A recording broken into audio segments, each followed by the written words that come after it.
Hello everybody, this is Mr. Rob and welcome back to episode number 7 of the Cleveland Indians franchise here on MLB The Show 21 on the PlayStation 5. Today, we're going to take our first look at our scouting report about the current players for the upcoming 2021 MLB Draft. And I promised you guys this would be an immersive series. We've already gone to the minor leagues.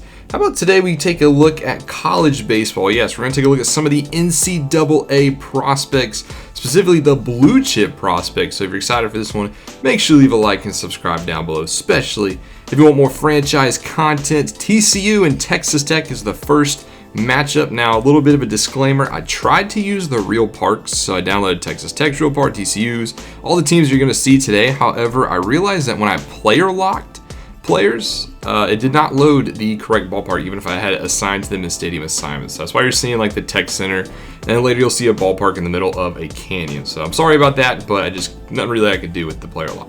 So the first player we're going to look at today is Hunter Casado, a first base prospect from TCU. He is a left-handed batter, plays also the corner outfield spots. He is 22 years old, and he is probably the best player in college baseball this past year. He was voted Dick Howser Trophy winner, which goes to the best player in the NCAA, and for good reason. He has a very strong bat. He is going to hit for power. He's going to hit for contact. He is going to be an offensive weapon. And he doesn't need a lot of work right away, so teams are very attracted to him. Wouldn't be surprised if he goes number 1.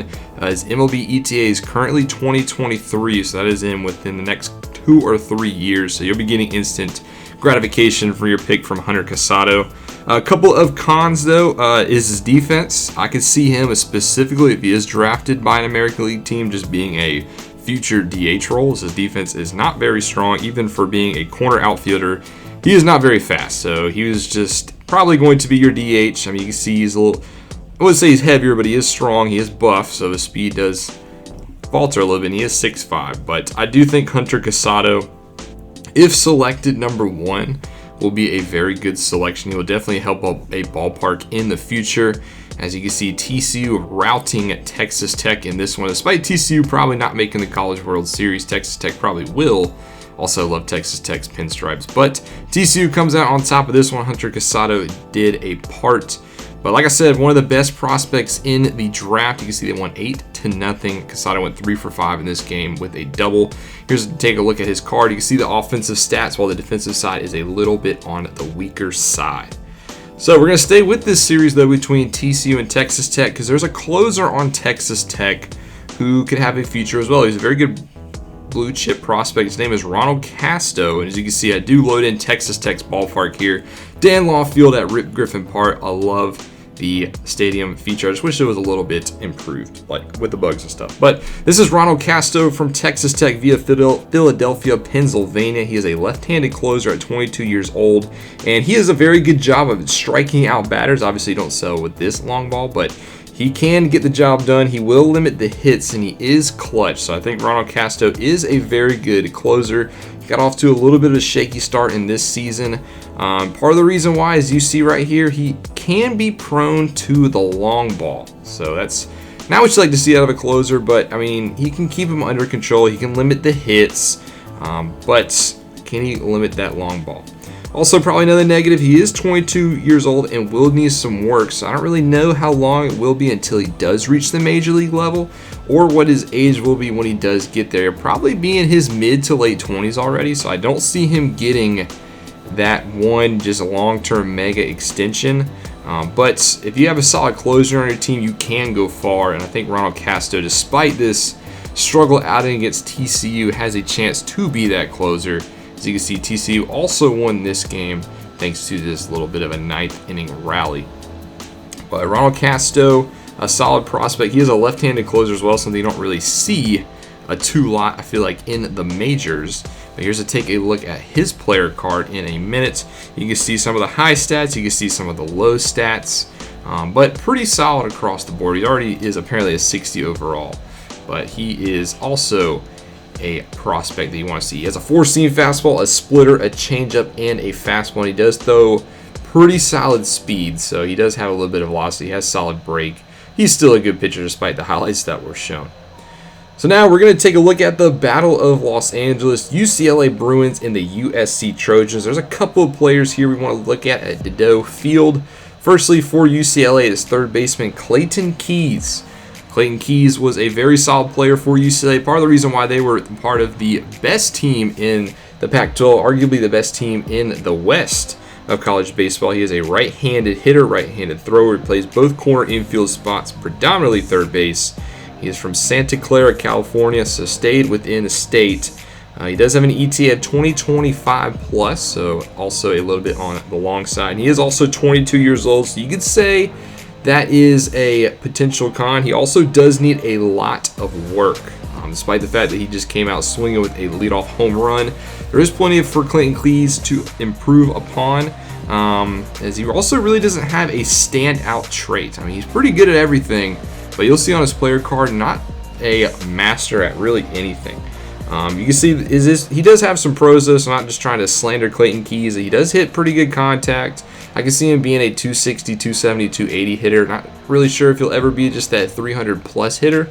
And he also has a very good arm for third base. Very big, strong arm. He'll make those long throws. He'll make those difficult throws across the diamond.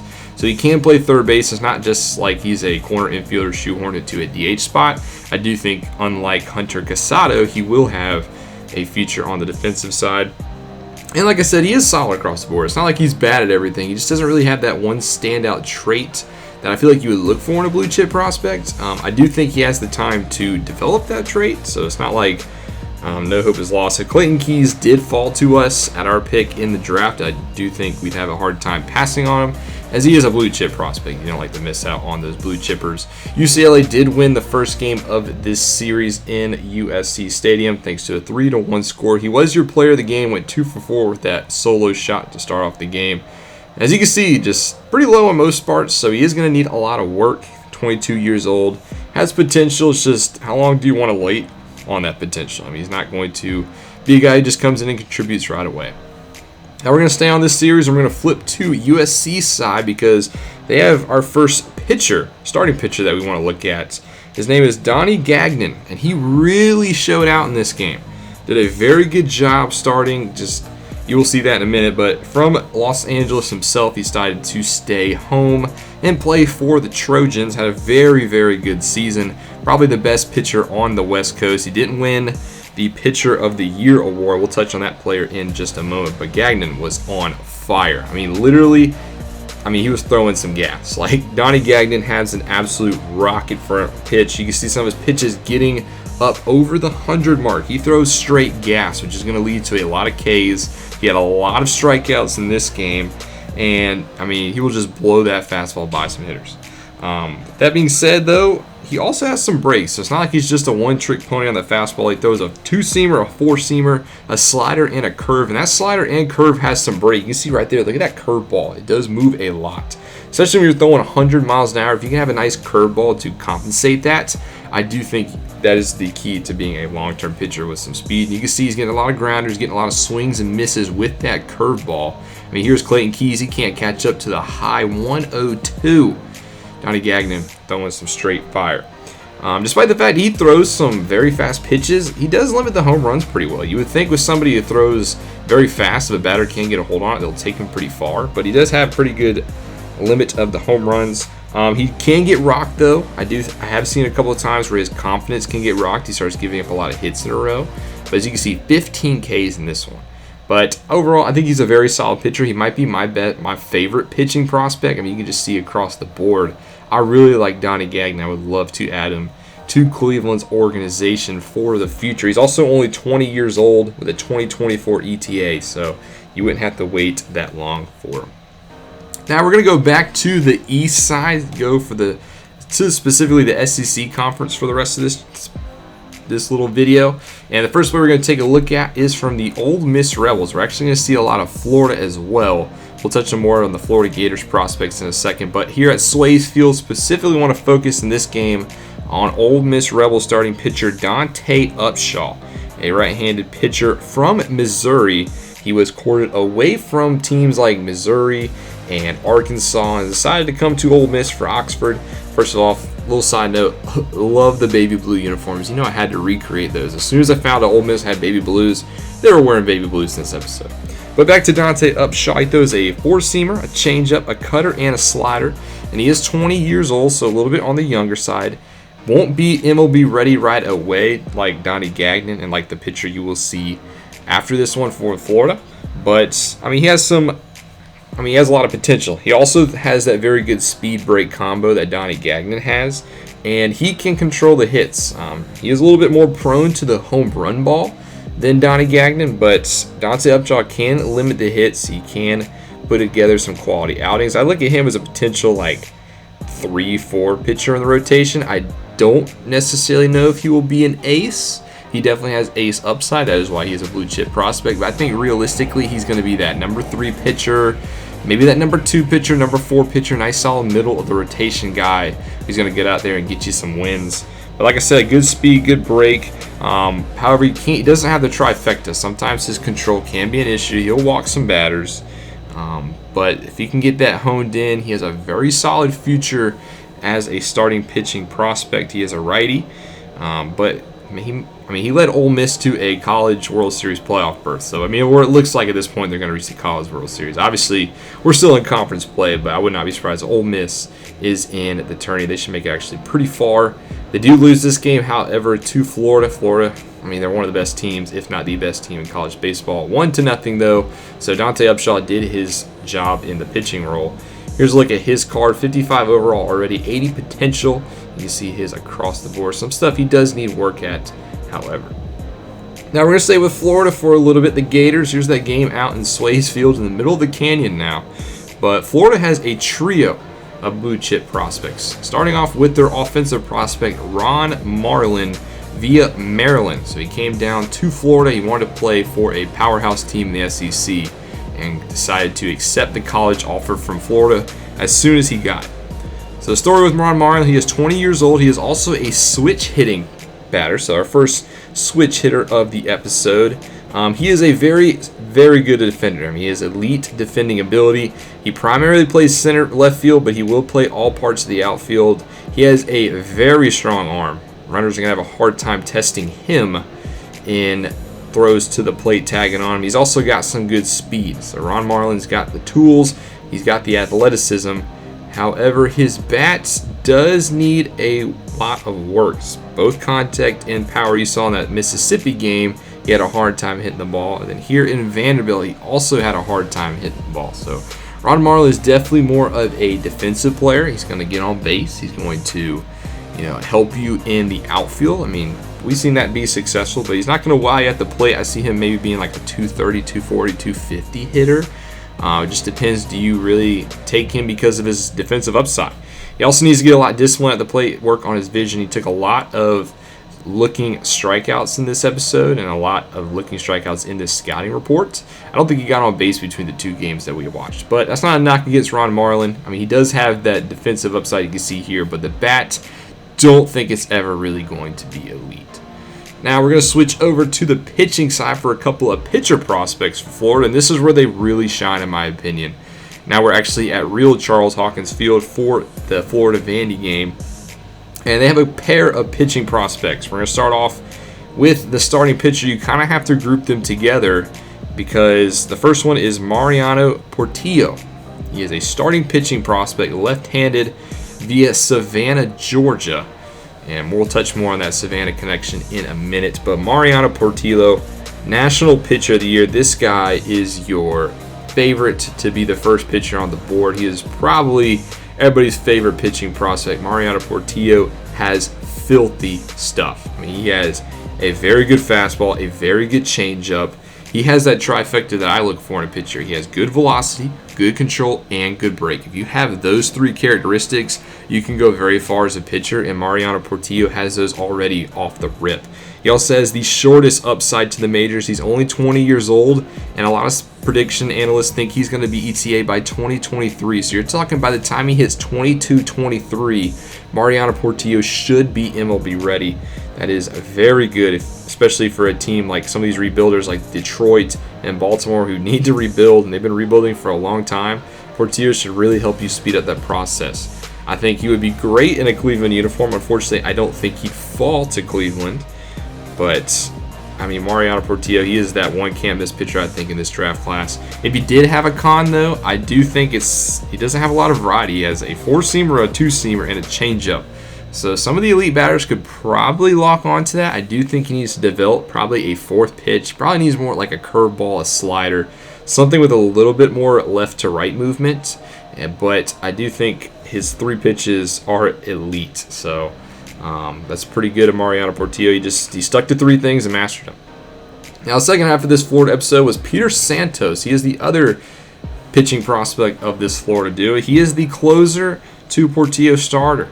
Now, the reason why I say that is because he is also from Savannah, Georgia, and he was actually high school teammates with Portillo. They were best friends, college roommates, and they've been together since they were about 16, 17 years old, so I feel like I had to group them together. They both went to Florida together, but Peter Santos is the closer. He is the reliever of the two. At 20 years old, he has a 4-seamer, changeup, slider. He also has very hard to hit stuff. He has a lot of stuff that has some movement. He'll keep the ball in the ballpark, which is exactly what you like from a closer pitcher. However, he will walk some batters, so he needs to work on that control a little bit, puts himself in some dicey situations. But here is Mariana Portillo's player card. I mean, you see a lot of the green bars up, and a lot of the blue bars are already pretty high up there. So Portillo will be a solid prospect, and like I said, Peter Santos, he is the righty closer to Casado's left, but he has also some good solid characteristics. He's going to need a little bit more work than Portillo, so I see him spending a little bit more time in the minors, but Santos will be a solid closing pitcher for whatever team picks him up. Now we're going to go to our last prospect, and we are going to stay in this Vanderbilt Florida series for the 3rd game of the series. We've seen Florida win the first 2, and we're going to go to the Vandy side, specifically their offensive player Paul Buell. He is a center fielder from Nashville, Tennessee, so it was an easy choice for him to stay at Vandy. It was an easy choice for Vandy to offer him a scholarship, and he has been a very solid piece of their puzzle. Some upside with Paul Buell. He is 22 years old, righty hitter, lefty thrower, and he plays all the outfield, specifically center field, and the reason why he stays in center field is because he has elite speed. I mean, Paul Buell is going to get on base. He's going to be that guy. If he gets a single, he's going to turn singles into doubles. He's going to scare opposing pitchers. They're going to have to pitch fast out of the stretch. I mean, he is a speed demon on the base paths. And in the outfield, he is going to cover a lot of ground. He also is a defensive whiz, has a solid arm to go along with that speed. So kind of like Ron Marlin, he's going to help you defensively. And like Ron Marlin, he's going to not really help you as much offensively.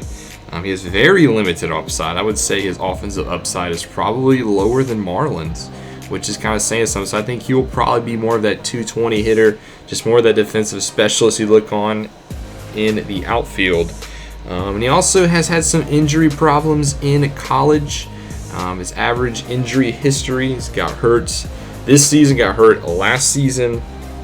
So you got to watch out for that. But we see Florida does sweep Vandy in this 3-game series. Florida is your favorite to win it all. And we'll take a look at the College World Series later in the year, but they win this one 2-1.